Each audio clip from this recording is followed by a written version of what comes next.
Every year, the Virginia Department of Education bestows the statewide Teacher of the Year award on one educator chosen from 8 finalists, one from each of the superintendent's regions in the state.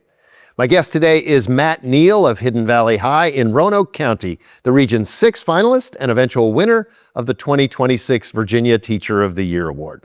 Welcome, Matt. Hi, Tom. How are you? I'm doing really well, and I should go ahead and say to our viewers that you're here like the day before kids show up for the new school year. As you get ready for this year and you're all set for your kids, what are you kind of hoping this school year looks like? I mean, it's just a really exciting school year, obviously, because I'm going into it with this award, which is a huge honor. And I have to admit that, it has reinvigorated me in a few of my passions that I kind of had put aside for a couple years that I'm looking forward to bringing back this year. One of which is really bringing community wellness topics into the classroom, which I'm really, really excited about. And I think that combined with, having students that are excited to come in and learn is just, what is going to make the 2025-2026 school year just really, really amazing. I know you had an interesting path to where you are now to becoming a teacher. What was your path to becoming a teacher? And when you were a kid, did you think that being in a classroom was in the cards for you? After going through the typical, boy, I want to be a superhero and then an astronaut and then a fireman and all those kind of things, I kind of settled on wanting to be an attorney. I always had watched, kind of law shows, the ones, that kind courtroom dramas. Courtroom dramas. The Practice, I think, is one that I remember watching as a kid. And just thinking that, being a trial lawyer was going to be a really cool thing. And that's what took me from VCU, where I did my undergrad, to the University of Kentucky, where I did my law degree. But I do come from a family of educators. My dad is a professor at Virginia Commonwealth University in the genetics department. My brother is a statistical geneticist at Harvard. So there's that. And then my mother worked for the Department of Education in kind of testing for non-traditional facilities for a while as well. So I went in to undergrad with the idea that, teaching is something I am interested in, but with a desire to go to law school. So I just kind of went into a theater, English, and speech education degree at Virginia Commonwealth University. So much of teaching is thinking on your feet and adapting and adjusting to what's happening around you, isn't it?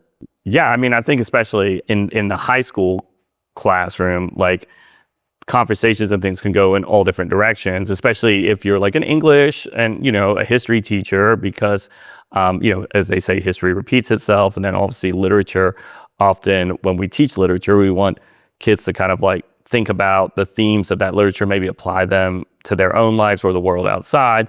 So yeah, you had to be ready to think on your feet and steer it in the direction that, the kids take the conversation or you want the conversation to go. Right. If a kid were to express interest in being a teacher, what would you say to them? I mean, I'm glad you brought that up, because I think one of the things that we're looking at, and I think you just hinted at it a little bit, is you always used to hear teaching is a noble profession. And you don't hear that as much as you used to anymore.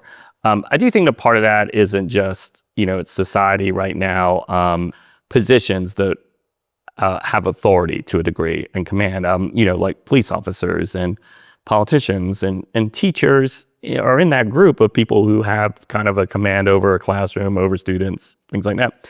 I think there has kind of been a lowering of respect for a various amount of reasons. But I think one of the biggest things is that I think we need to really start to get people to believe that this is a noble profession. And I think it's an amazing profession. I think it's definitely a noble profession. But I think that we need to get our students that are interested in teaching, remind them of that. And also the thing that I will tell them is, I've been a lawyer. I've had another career. It wasn't the most rewarding profession in the world from a standpoint of psychic income, right?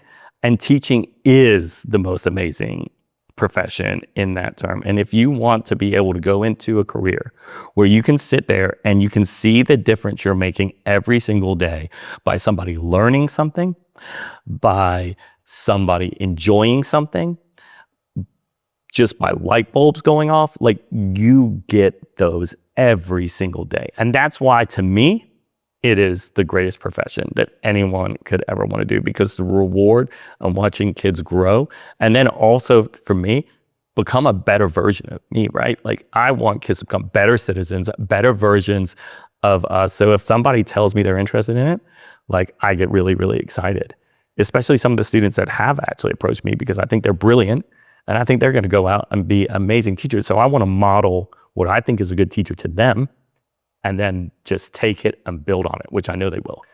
To the award, I know that the department is always trying to encourage, the Department of Education, Virginia Department of Education, always trying to encourage school divisions to encourage people to apply. Is there anything you can say kind of to administrators and also teachers someone might come up to them and say, I think you might be a person we want to nominate for the Teacher of the Year. Mm-hmm. There is an application process. You're going to have to do these things, but what can you say to kind of encourage teachers and other educators to submit their work for this award? It's 2 words: your students. In Roanoke County, we are nominated for what we call the Golden Apple, which is the Roanoke County Teacher of the Year. That nomination can come from your fellow faculty members. It can come from parents. It can come from students. It can come from community members, but you have to be nominated. And then if you are selected after you put in your application and you're selected to be a finalist, then there is a pretty lengthy portion where you have to make a video of yourself teaching. And I know that that's not necessarily easy, right? I mean, that's time consuming to do all those things. But what you have to realize is, and this is the most important thing, is if you are nominated by a student, you are nominated by a parent, you are nominated by a fellow faculty member, like people out there think that you are doing a good job. And honestly, the big thing is that they want you to win, right? So when you apply for these things, you're not just doing it for yourself. You're doing it for your building. You're doing it for your community, but most importantly, you're doing it for your students just as well, because this is an award that I didn't just win. I won this award because I have amazing students, an amazing building, and an amazing school, an amazing community that got behind me and nominated me and pushed me to be the best version of myself. Talk about the day that you won the award. I know all the finalists go to Richmond. Yeah. You're there with the governor and the head of the Department of Education. Mm. What was that experience like for you?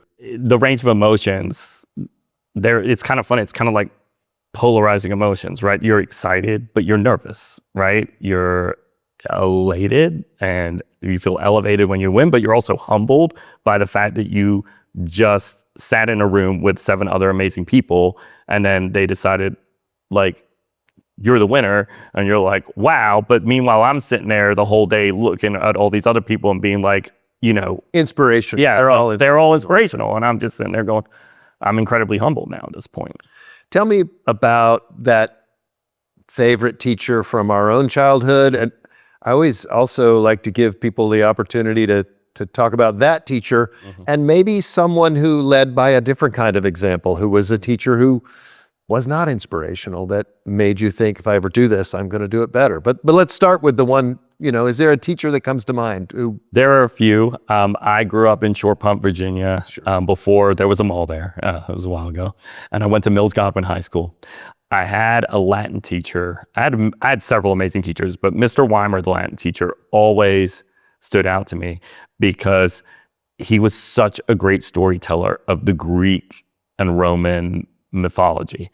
We would learn the Latin, we would do the stuff, and then we would get the mythology story time. And I just remember that he was just this amazing storyteller.